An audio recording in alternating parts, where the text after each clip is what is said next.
You excited to get back? Obviously, it's your first fight in a year, isn't it? Or like nearly a year. Over the year, mate. Yeah, 15 months. 15 months out the cage through no fault of my own. I was meant to come back in July this year, and my opponent never turned up to the weigh-ins. And then again, I was meant to go in November on the Cage Warriors 145 card, which was Paul Hughes, John Vucenic, against Cameron Else. He pulled out with a month to go, and they were unable to match me because everyone went scared running. So here we are, the last day of the year, bro, getting it in, squeezing it in last minute, and I am beyond excited. Excited doesn't even cover how I'm feeling right now to get back in the cage. I was about to say, yeah, how's that year off been though? Because I guess it's a long time. You're not just in fight camps. I guess you can do a bit more specific training rather than just preparing for opponents. Yeah, I mean, I'm even when I'm in fight camp, I'm always looking to improve. I mean, I think that's the aim of the game. I'm looking to play and get better, and this year's been no different, really. I've planned to fight.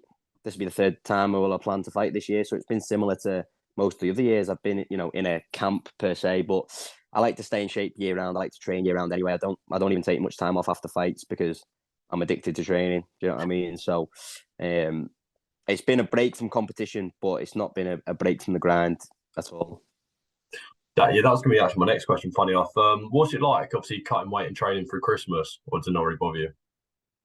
Yeah, I mean, this year it just feels a little bit different. It just doesn't really feel like Christmas to me. I don't mind missing out on my Christmas dinner or not being able to eat my advent calendar chocolates now in the run up to Christmas. It's just one of those things. I'm excited to fight, so this feels like I'm coming into any other fight week. Doesn't feel like it's Christmas time for me. The only difference is really the gym's a little bit quieter because obviously we're shutting down for Christmas. A lot of the guys have already fought now, and people are having a little bit of downtime. So the gym's been a little bit quieter, but that's been nice because I've been able to get a little bit more focused, one-on-one attention from me coaches. So, um, yeah, I'm in good spirits. I don't mind missing out on I'm about Christmas. to say, I guess to be fair, when you win, or if you were, depending on what the kind of person you are, like when you win, party after though, New Year's Eve. That's it. New Year's Eve's always a bit of a letdown, isn't it? You always, build it up in your head to be this big night, and then You're not wrong nothing there. really ends up happening too much. Yeah, but then this New Year's Eve's going to be fucking belter Oh compared yeah. to the rest. So yeah, I can't wait for that. So that is one positive to it. And my birthday is the week after the fight anyway, start of Jan, and that's normally a rubbish time of year to have a birthday, but this time it'll be nice to be able to have a little week off from the gym and celebrate me 25th properly. So be good. 25th. Well, you're still young. I mean, you're older than me, but you know what I mean, like in the sport. Yeah. Oh yeah, I'm relatively young. Yeah, I feel like, especially nowadays, you're looking at, the top sort of guys in the UFC when they're winning the titles, it's 30, 31, 32. That's sort of like the prime for MMA at the minute. So I feel like I've got a good few years yet before I get into my prime. And yeah, I'm excited for those years to come. I guess lower weight divisions, though, you come to your prime a bit sooner, don't you? You're a bantamweight, aren't you? I'm a bantamweight, yeah. So, like, probably coming to your prime like 27, 28, maybe. We'll see what happens. The way I'm Very, going at the minute, very young. yeah, I'm constantly evolving. So you could say I'm in my prime now, but I feel like I'm just going to keep getting better and better. And I feel young. You know what I mean? I don't feel 25. I still feel like an 18-year-old kid. So um, we're all good in that sense. Obviously, we don't have to talk about it if you don't want to, but this is your first fight coming back after a lot. Are we right Mm-hmm. to that? Would you rather not? I know some fighters are different. No, that's absolutely fine, mate. Yeah, I'm happy to talk about it. Obviously, that's your first loss as a professional. As a obviously, has the time off been quite good maybe to handle it? I know some fighters handle it differently. Yeah, look, I mean, I wasn't planning on having this much time off. Do you know what I mean? I I wanted to know, get but back in. Yeah, I wanted to get back in April. I come to terms with it pretty soon after. Look, I maybe took about 3 or 4 weeks dealing with the emotions of my first professional loss. In my mind, going into that fight, I was going to run through Wooding, get the title, and get signed to the UFC. And then sort of all that momentum come to a halt, and I had to reassess a little bit and sort of work out where I was going to go from there. But I feel like ultimately the struggles that I've had to overcome this year since losing and the adversity that I've been through, it's just absolutely bomb-proofed my mindset. And I feel like without going through all this year, I wouldn't have been ready to go on and have the career that I'm now going to have. So at the time, it seems frustrating, all these setbacks and stuff, and losing, and then getting injured, and then having fighters pull out on you. But it's a blessing in disguise because it's galvanized me into the man I am now, and I'm ready to go on and, like I said, have a very successful career in the sport. So I'm thankful for this time off, and I think you're going to see a completely different version of myself when I step back in the cage on New Year's Eve.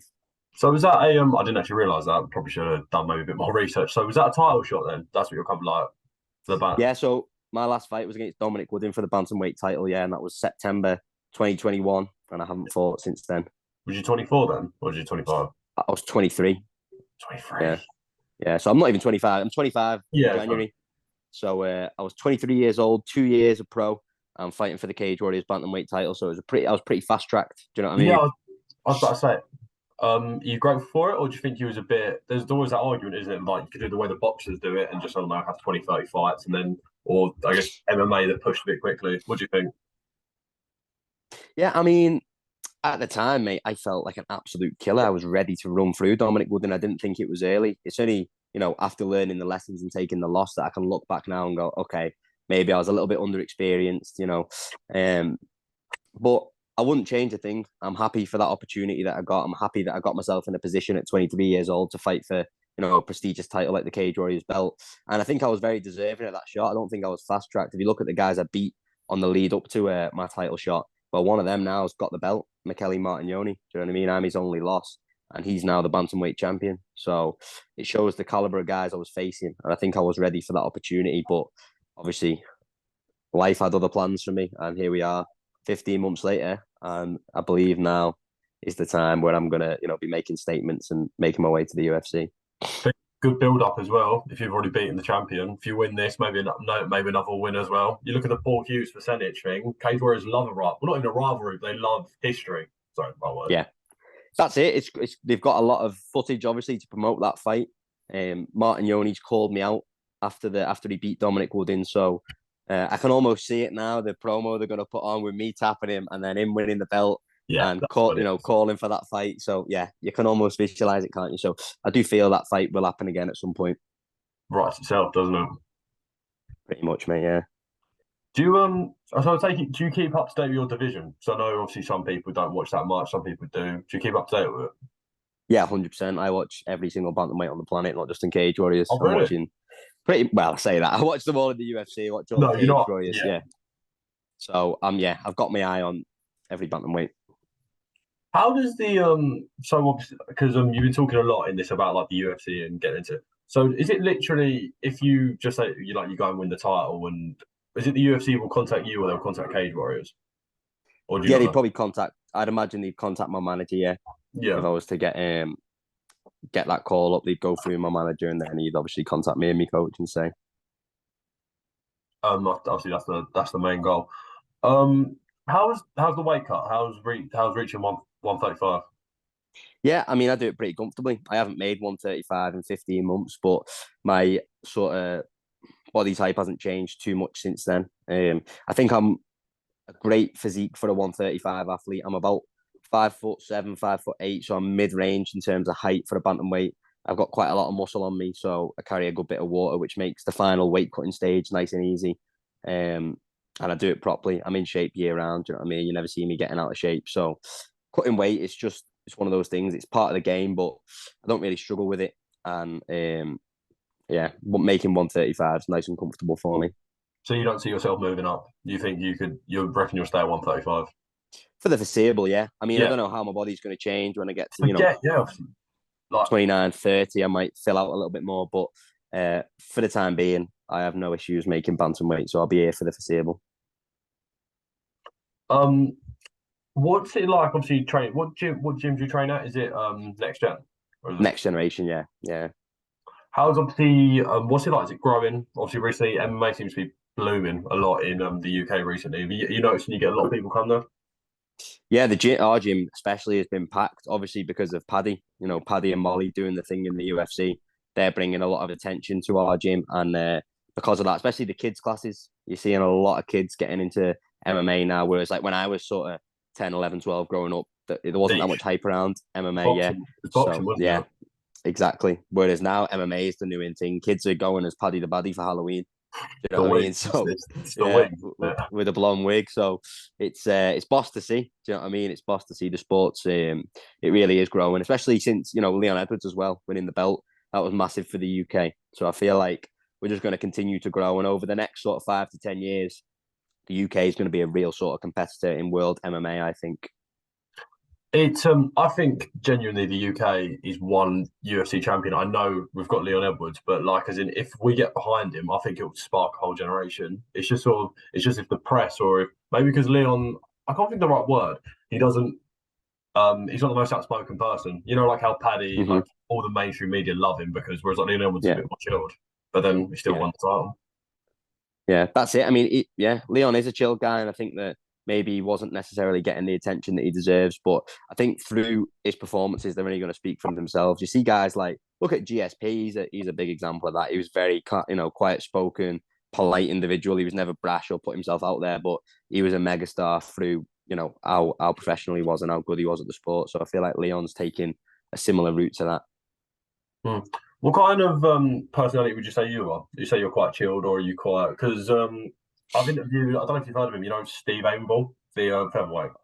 Oh yeah, yeah, I know I Steve. Yeah, interviewed him, but he doesn't like any of. Well, it's not. He'll talk a bit of shit, but he doesn't like any of the fake stuff. Because I interviewed him yeah. a couple of times. You know, there was all that stuff with him and Harilla, and he was like, the most interesting about him is his walkout. I was like, fucking hell. Yeah. No, that is interesting. Yeah, I mean, I'm not one of them to start shit by any means. You know what I mean? I've got respect for any man who steps in there, and competes against me. So I'm not going to start bad mouthing people. But at the same time, if somebody's giving me shit, I'm not afraid to have it back and forth with them. Do you know what I mean? So There's two sides of it, isn't there? Because obviously you've got the. I mean, I'll just speak about use an example again. You've got like Harilla, who's very good at marketing himself, and if you can look at his social media as well, I think he's got like 40,000 followers. Like for someone on Cage Warriors, that's pretty impressive. But then it's yeah, also that like, is. Yeah. it's a lot of work, like posting a lot and a lot of interviews and things like that. Hmm. Listen, that's part of the game. I've struggled with that over, especially this year. Like I think when I was, on my run towards the title, I was getting a lot of hype, and maybe I was buying into it a little bit, and I was buzzing off getting all this attention and getting, media outlets wanting to do interviews with me and stuff. You can kind of buy into your own hype a little bit, but then you come away from that, you can kind of realize sometimes how fickle the sport is because I've had hardly anyone reach out to me this year, and that's fair enough because I haven't done anything worth an interview, I haven't done anything to warrant an interview, but that's sort of you know what I mean. That is the bottom line of the sport. It can be quite fickle, so I've had to battle with that myself, and like social media is another one. It's like you don't want to come across as fake. So I don't post if I don't feel like posting. If I'm in a good spree of like getting content from my training or I've got content from fights, I can put it out there. And I understand the importance of that to promote yourself as a fighter. I think it is massive. And I Yeah, think even some, as mad as it sounds, having a big Instagram following can give you opportunities that other fighters won't get. Do that's you know what I it. mean? Um, but then at the same time, sometimes I cannot be asked with that Fucking Instagram, long. and It's long, you know. that's what I mean. So it's a necessary evil, but like again, I won't be fake. I won't post if I don't feel like putting something up there. I'm not one to, be going through a rough time and be posting like things are going boss, look at me in the gym, banging the bag and all stuff like this. So yeah, but at the same time, I do realise the importance of it for marketing yourself. I think you've hit the nail on the head there, isn't it? It's a necessary evil because it's sort of like if you're training, I don't know, I imagine you train 5, 6 days a week and you're doing Mm-hmm. all that. You come home, all you want to do is eat, sleep, and yeah, that's it. You don't want to sit there and edit your videos or put a TikTok out or put an Instagram out or like it's Exactly. um, I need to get on there. Need to get on Paddy's level. He's got a full team who do it all for him, just bang has out all it? the posts. Yeah, you should his Instagram, all the little clips. He's not sat editing them with the No, subtitles and stuff. yeah, no, you're not wrong. His podcast, he's so good at mainstream himself. Obviously, he's got his podcast, he's got his YouTube channel. That's going to be the new Yeah. way for people doing it, isn't it? Well, it's another stream of income for him. Do you know what I mean? He earns a good bit of money off YouTube now with his podcasting with the vlogs. So it's just like that's another avenue that fighters need to be exploring. And I know, to be honest with you, personally, I enjoy watching that type of stuff. I enjoy watching just the daily life of a fighter, seeing sort of their training routines, their sleep routines, how their eating habits are, what's the recovery process like. So that is intriguing. So to me, that's saying I need to start putting out content like that when I get a bit of a bigger platform because I know fighters like myself coming up, I like seeing all that stuff. So other guys will as well. I think, yeah, I think as well. And also, it's interesting. There's not enough, like, obviously, everyone and like their nana's got a podcast now, but there's not enough fighters that are actually involved in it. And I understand because it is long and you probably can't be asked to do it. But there's so Mm-hmm. much easy money, realistically. Like, all you're doing is talking about the sport you love. You just sit Yeah. there, like, even if, like, for you, for example, if you was doing it, you could just do like a one on the bantamweight, like the Cage Warriors bantamweight division. It's relevant to Mm-hmm. you because it's about your division and it's people are going to want to listen to it because like what are your opinion on the fighters and things like. It's so easy. Yeah, it is. It is when you put it like that. It's just like you So say, it's it's like having it's the, like like this is like this is what I mean. Like obviously it's maybe not so like in principle it's easy, but then yeah, getting set up, especially if you're doing it all yourself. that's it. You've just got to make the effort, though, haven't you? You have got to, like we said before, with the social media, it's a necessary evil promoting yourself. So I feel like going forward in my career, it's definitely something I'm gonna do. Do you know what I mean? I've already got a YouTube channel. I've just got like one video on it. What I had a guy come in last year and film some of my training and put it Yeah, up. But then again, I fell lazy with that. So it's, you it's got just to get. about staying on top of it. Moving on. How much do you pay attention to your opponent? Like, do you watch much footage, or do you just leave that to coaches? Yeah, no, I watch my opponent definitely. I don't pay too much attention into it, but I watched all the fight footage that there is of him on YouTube, and I've got a pretty good idea of what his strengths and weaknesses are, and then we go off that. Do you know what I mean? I think the thing about me is, right, I feel like I'm very well rounded. So no matter where my opponent's strengths are and where his weaknesses are, I feel like a lot of guys tend to favor one area. And all right, it might look on paper like I'm more of a grappler, but if you actually seen, especially how much I've improved this year, I've got shit at striking as well. So I feel like I do a good job of picking up on where my opponent's weak, and then I know I've got a strong skill set in that area, so I can push onto that in the fight. Do you know what I mean? Yeah, because your opponent he's making his Cage Warriors debut, isn't he? Mm-hmm. How did they So did they come to you, or did they go to your manager and they was like, "We're looking at this opponent, blah blah blah. What do you think of him?" Or is it simple Cage Warriors just go, "This is who you're having." Yeah, so basically, what happened was I was meant to fight, in November, and a lot of opponents turned me down. We went through about 10 or 11 names for the two cards back to That back. many? Yeah, 10 or 11, and like most of them were active Cage Warriors bantamweight. So I know a lot of my divisions running scared of me. Do you know what I mean? So that's a nice little confidence boost right there. But yeah, so it come to the Tuesday of fight week. This was for the Manchester card on the 12th of November, and Ian Dean, who does all the matchmaking for Cage Warriors, rang me and said, "Look, we've tried our best. We're not going to be able to get you a matchup for this weekend." Obviously, apologized. And in that moment, I was like, for God's sake, like another obstacle I'm going to have to overcome. I've already spent 12 months out the cage, and now it's looking like maybe March or April when they're going to return to Manchester for me to get on, another card. And then about 5 minutes later, he rang me back and went, "We've actually got a bantamweight there who's scheduled to fight on New Year's Eve if you'd be interested in taking that fight." And I jumped at it straight away. I rang my coach and was like, "Look, I'll do this." Do you know what I mean? I know the gym's going to be quiet. Some of my coaches are away on holiday for the end of the year because they've had obviously such a busy year with cornering guys all over the world. So there was a few sort of things going against me taking a fight on that date, but I was desperate to get a fight in before the end of this year because of the amount of time I've had out. So we put everything in place and we rang them back and went, "Yeah, we'll take that fight." And that's kind of how it materialized. I mean, you don't have to say, but I've got to ask, what fighters turned you down? I'm not going to name drop No, everyone, to be fine. honest. Like Yeah, fine. do you know what? I feel like a couple of them I'll probably end up fighting next year. And when they've signed to fight me, I can bring it up then as little mind games and There say you go. what There you happened.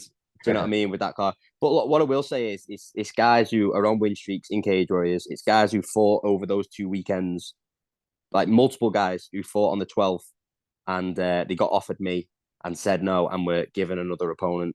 So they were Cool. cherry picking fights. Good space, isn't it? Yeah, that's the way I'm seeing it is I'm confident. I said yes to every single one of them, and they were 10 completely different styles as well. Do you know what I mean? So it just shows where my mentality's at compared to theirs. I know it's like a normal question, but if I ask it, how do you see the fight going? Like, do you see finishing, like grappling, like Yeah, I definitely want to finish. I feel like my skill set is that much higher than his that I should be putting him away. Do you know what I mean? I'm not going to call for a specific scenario because obviously in fighting you never know what's going to yeah, happen. no. I don't know what round it's going to happen, but I feel like I've got the skills to put him away in all aspects of the fight, whether that be striking with him on the feet or whether that be taking him down and getting a submission. I know that I'm better than him in every area and I can put him away.